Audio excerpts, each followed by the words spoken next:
Hello everyone, welcome to my YouTube channel prep with Shikha.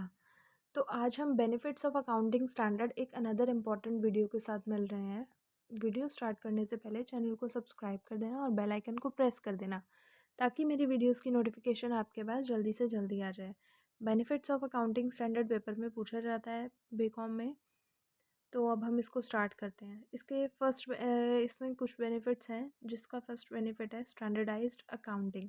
Standardised accounting क्या होता है?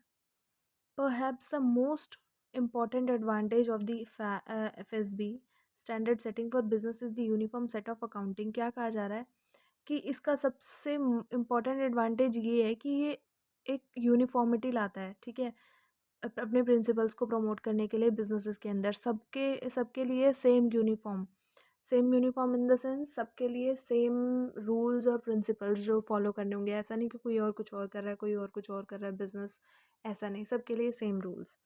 The FASB clearly states the generally accepted accounting principles the business must follow to avoid confusion। FSB ने clearly बताया है कि जो generally accepted principles हैं business के, उन्हीं को ही फॉलो करना है ताकि कोई कन्फ्यूजन ना हो सके, कन्फ्यूजन को अवॉइड करने के लिए। For example, the FSB prevent business from using one method from calculating inventory at the beginning of a fiscal year and finishing the year with another method। तो FSB ने ये भी बोला है कि बिजनेस को इन्वेंट्री कैलकुलेट करने के लिए या अदर चीज़ों के लिए जो कुछ भी उसने बिगिनिंग में फिजिकल ईयर की स्टार्ट किया है ना, वही उसको एंड में भी यूज़ करना है मेथड। ऐसा नहीं कि उसने स्टार्टिंग में कुछ और यूज़ कर लिया मेथड, लास्ट में कुछ और यूज़ कर रहा है।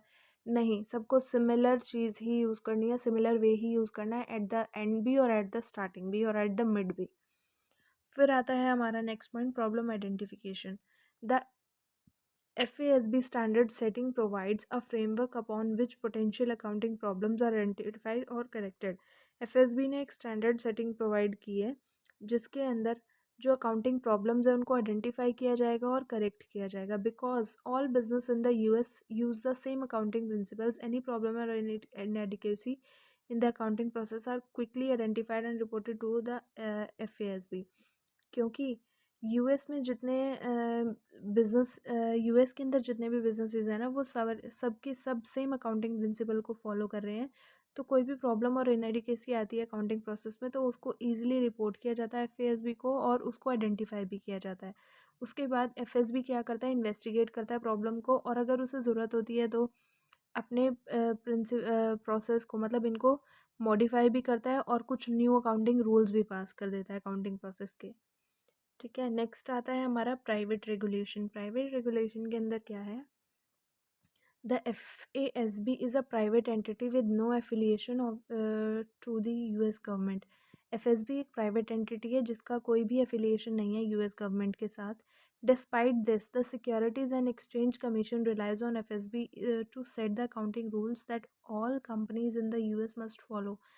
और इसके बावजूद द सिक्योरिटी और एक्सचेंज कमीशन है, उसने क्या कहा है एफएसबी को कि अकाउंटिंग रूल सेट करो जिनको यूएस भी फॉलो करेगा। ठीक है, the SEC can technically create an accounting oversight board और government agency to set accounting rule. SEC ने क्या किया है, टेक्निकली क्रिएट किया है अकाउंटिंग ओवरसाइट बोर्ड, जिसमें गवर्नमेंट एजेंसीज कुछ क्या करेंगी, अकाउंटिंग रूल सेट करेंगी।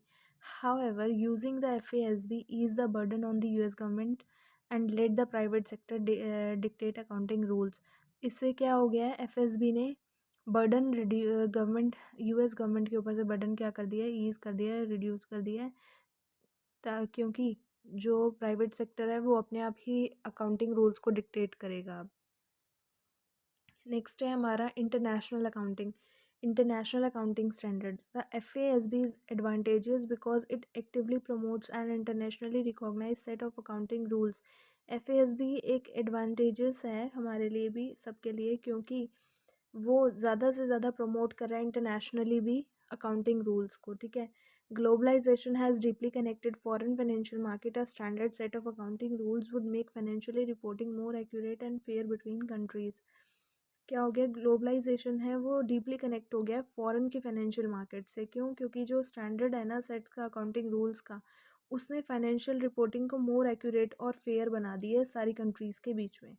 One of the goal of a FASB is to make financial reporting more uniformly global with the Corporation of International Accounting Standard Board IASB। और जो FASB का गोल है क्या है, उसका एक गोल ये भी है कि वो फाइनेंशियल रिपोर्टिंग को यूनिफॉर्म बना दे ग्लोबली। किसके साथ? IASB के साथ। किसके साथ? IASB के साथ, इंटरनेशनल अकाउंटिंग स्टैंडर्ड बोर्ड के साथ। तो ये थे हमारे बेनिफिट्स अकाउंटिंग स्टैंडर्ड के, जो कि एग्ज़ाम में पूछे जाते हैं। बहुत इंपॉर्टेंट टॉपिक था एग्ज़ाम पॉइंट ऑफ व्यू से। अब हम next exam point of view से इंपॉर्टेंट टॉपिक के साथ मिलते हैं, इंपॉर्टेंट क्वेश्चन के साथ मिलते हैं। अगर आपको वीडियो अच्छी लगी तो प्लीज़ लाइक कमेंट शेयर ज़रूर करना। Bye bye, thank you so much, मिलते हैं नेक्स्ट वीडियो में।